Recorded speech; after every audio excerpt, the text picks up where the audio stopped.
সবাইকে। আপুরা ভাইয়ারা আপনারা কেমন আছেন? আশা করছি ভালোই আছেন। আমিও ভালো আছি। তো আজকে পুডিং বানানোর রেসিপি নিয়ে আসছি। আজকে ম্যাঙ্গো পুডিং বানাবো। তো ম্যাঙ্গো পুডিং বানানোর জন্য যা যা লাগছে উপকরণগুলো দেখিয়ে দিচ্ছি। এখানে আছে 1/2 লিটার দুধ নিয়েছিলাম, সেটা জাল দিয়ে অর্ধেক করে নিয়েছি, যেমন 250 গ্রাম করে ফেলেছি। তো এখানে 2টা ডিম আছে, 2টা ডিম আমি ভেঙে নিয়েছি। এখানে বড় সাইজে একটা আম নিয়েছি, আমের পিউরিটা বানিয়ে নিয়েছি। আর এখানে বাটিতে ক্যারামেল করে রাখছি, সেটার মধ্যে দিয়ে দিব বানানোর পরে। তো এটা আমি আগে থেকেই জাল দিয়ে দুধটাকে কমিয়ে নিয়েছি। তো এখন এটা ঠান্ডা হয়ে গেছে, একবার ঠান্ডা করে নিয়েছি। এখন একে একে করে এটার মধ্যে আমি আম, ডিম এগুলো দিয়ে দিব।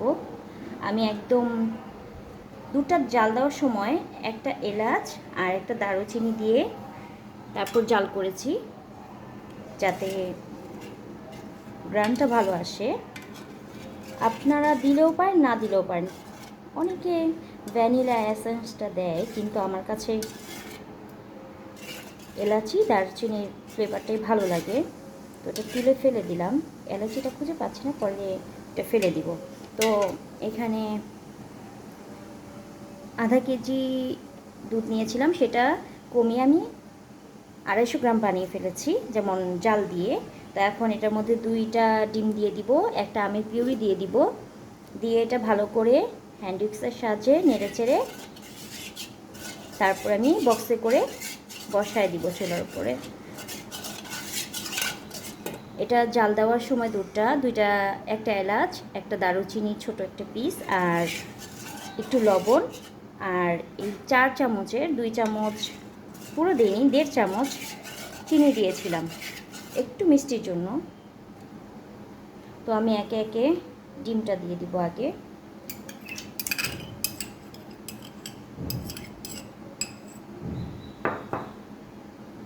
ডিমটা দিয়ে এটা আগে একটু নেড়ে, ডিমটা যেন ফেটে যায়।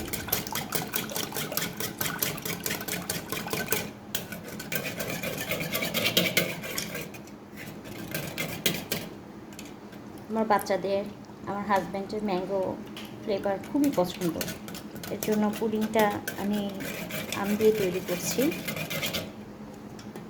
আমারও ভালো লাগে, বাড়িতে এভাবে বানিয়ে দেখবেন, খুব ভালো লাগে। এখন আমের পিউরিটা দিয়ে দিচ্ছি, একটা পুরোটাই দিব, স্বাদটাও ভালো আসবে, কালারটা তো অসাধারণ লাগে।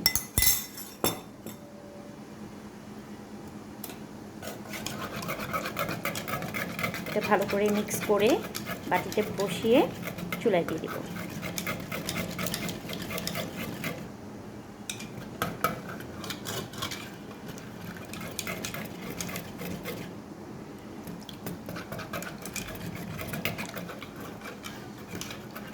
অনেকে পুডিং বানানোর সময় ওপরে দুধটা যখন জাল দেয় তখন ওনারা, যেমন অনেকেই আছে যে ওপরে সর পড়তে দেয় না, নাড়াচাড়া করে সেটা আগে থাকতেই ভেঙে ফেলে, কিন্তু মোটা সর হতে দেয় না।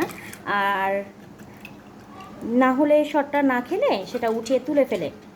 কিন্তু আমার ভালো লাগে সরটা সহই, যখন এই যে এভাবে করে ভেঙে দিই ডিমের সাথে, তখন যখন এই ইটা তৈরি হয়ে যায়, পুডিংটা যখন তৈরি হয়ে যায় পুরোপুরি, তখন কেটে খাওয়ার সময় মুখে যখন লাগে তখন খুবই ভালো লাগে।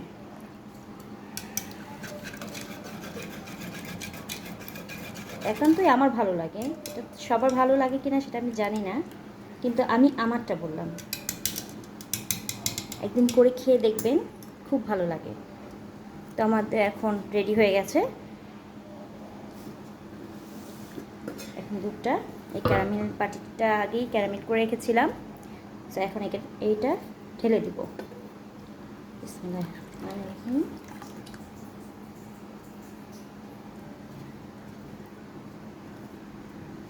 হয়ে গেছে। আপনারা চাইলে এটার মধ্যে কিছু বাদাম, কিছু কিশমিশ দিয়ে তারপর ভেতরে যেমন হালকা একটু নাড়া দিয়ে দিয়ে দিতে পারেন। দেখতেও ভালো লাগে, আমার কাছে খেতেও ভালো লাগে, কিন্তু আমার হাজব্যান্ড কিংবা আমার বাচ্চাদের আবার বাদাম কিংবা কিশমিশ দেওয়াটা আবার পছন্দ না, সেজন্য আমি দিলাম না, এটা স্কিপ করে গেলাম। তো আমি এখন এটা চুলায় বসায় দিব।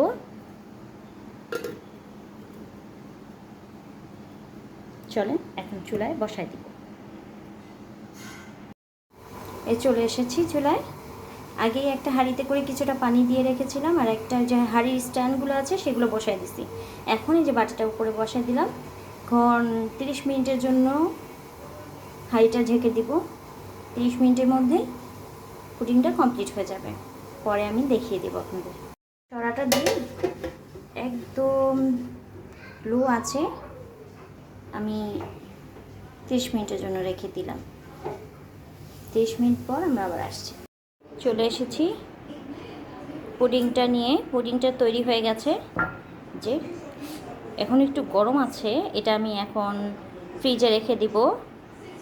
10-15 মিনিটের মতো রেখে দিব এটা ঠান্ডা হওয়ার জন্য। ঠান্ডা হয়ে গেলে তারপরে আমি এটা বাটিতে সার্ভ করব।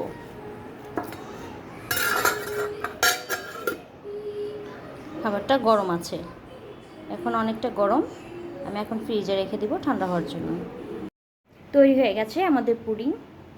তো এই যে পুডিংয়ের কালারটা পুরোপুরি একদম পাকা আমের কালারটা চলে আসছে, দেখতেই পাচ্ছেন। এই জায়গাটা একটু ক্যারামেলটা কালো হয়ে গিয়েছিল, সো এই জন্য এটা এই সাইডটা একটু কালো কালো দেখাচ্ছে। তো এমনিতে পুডিংটা ভালোই হয়েছে, কালারটাও খুব সুন্দর এসেছে। এখন আমি কাট করে আপনাদের দেখাচ্ছি না, কেননা এটা আমি তৈরি করেছি আমার হাজব্যান্ডের জন্য। ওর বার্থডে ছিল আজকে, ওর জন্য তৈরি করেছি, এর জন্য আপনাদের আমি কাট করে দেখালাম না। আমার হাজব্যান্ডকে বলবো ওকে কাট করার জন্য। তো আমি এমনিতেই আপনাদেরকে দেখিয়ে দিলাম। যদি ভালো লেগে থাকে আমার রেসিপিগুলো, তো অবশ্যই আমাকে লাইক কমেন্ট শেয়ার করে পাশে থাকবেন। আর যদি খাবারটা ভালো লেগে থাকে কিংবা না লাগলেও কমেন্টের মাধ্যমে জানাবেন। আমার কোনো রান্নায় ভুল ত্রুটি হয়ে থাকে অবশ্যই আমাকে কিন্তু কমেন্টের মাধ্যমে জানাবেন। আপনাদের থেকেও আমি শিখতে পারবো তখন। আমার কোনো যদি উপকরণ দিতে ভুলে যাই কিংবা ওই উপকরণটা দিলে আরও বেশি মজা লাগতো, তো জানা থাকলে অবশ্যই আমি পরবর্তীতে ওইটা চেষ্টা করব। সো যদি ভালো লাগে অবশ্যই লাইক কমেন্ট দিয়ে শেয়ার করে আমাদের পাশে থাকবেন। সবাই ভালো থাকবেন, সবার জন্য শুভকামনা রইল। আসসালামু আলাইকুম।